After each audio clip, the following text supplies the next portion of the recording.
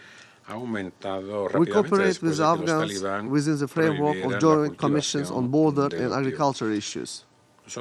We believe that in order to establish long-term peace in Afghanistan, appropriate attention should focus on rebuilding the national economy as well as implementation of large-scale energy and transport projects. Among them are the construction of the Termez-Mazar-e-Sharif, Kabul-Peshawar railway line and the restoration of Afghanistan's internal transport arteries.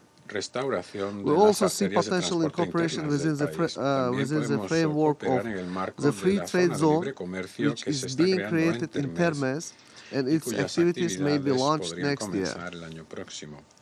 Mr. Chairman, in conclusion, we would like once again to thank the leadership and team of UNAMA and other relevant UN agencies for their tireless work in Afghanistan. I would like to note that Uzbekistan views Afghanistan as a key factor in strengthening the regional connectivity, initiating the large macro region of Central and South Asia, the Middle East, and Eurasia as a whole. I thank you. Se agradece al representante de Uzbekistán por su declaración. Tiene ahora la palabra el representante de la República Islámica de Irán. In the name of God, the compassionate and merciful, Mr. President, I thank you for convening this meeting. I also thank Ms. Otunbayeva, the special representative, and other briefers for their briefings. We take note of the Secretary General report on the situation in Afghanistan. The report highlights the unprecedented humanitarian challenges in Afghanistan, with over two-thirds of its population requiring assistance. October earthquakes in Herat province directly impacted over 150,000 people, exacerbating the situation. The revised humanitarian response, having received only 35% of the required $3.23 billion as of November 11, aims to assist 21.3 million people. We have emphasized the need for impartial humanitarian aid and the importance of lifting sanctions to support Afghanistan's economic recovery. Mr. President, despite the de facto authorities' anti-terrorism effort, Iniciativas antiterroristas de las autoridades de facto, la presencia de Daesh y de Al-Qaeda sigue representando una grave amenaza para Afganistán y la región. Estados Unidos ha documentado 8 atentados de las filiales del Estado Islámico del 1 de agosto al 7 de noviembre, atacando sobre todo civiles y dentro de ellos la comunidad chiita. As a directly impacted neighbors dealing with the repercussion of the situation in Afghanistan and hosting millions of Afghan people, Iran maintains its active engagement with the de facto authorities. This engagement was conducted both bilaterally and through neighboring and regional mechanisms like the Moscow format, aiming to enhance and improve the humanitarian situation and facilitate Afghanistan's economic recovery. From 4 to 10 November, Iran hosted a delegation of Taliban economic officials. Discussions focused on strengthening economic and trade ties, covering aspects such as trade, transit, transportation, infrastructure, and railways. Mr. President, the de facto authorities have not taken significant steps to achieve genuine ethnic and political inclusion in Afghanistan. Instead, they impose severe restrictions on women and girls, particularly affecting their access to education. In the Moscow format meeting on September 29 in Kazan, concerns were raised about restrictions imposed on women and girls, urging the establishment of a broad-based inclusive government